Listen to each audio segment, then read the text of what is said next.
বলি, তার জন্য আমাদের প্রতি স্টেশনে স্টেশনে আটকে দিচ্ছে।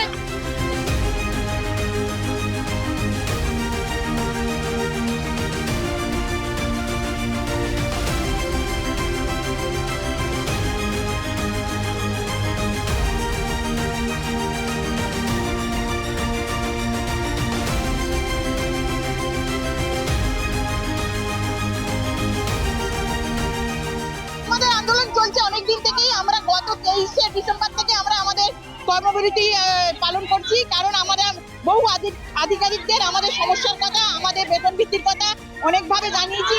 প্রত্যেকটা ডিএম, সিওমইচ অফিস, সমস্ত জায়গায় আমরা জানিয়েছি, চিঠি দিয়ে ওনাদের কাছে আমাদের দুঃখের কথা।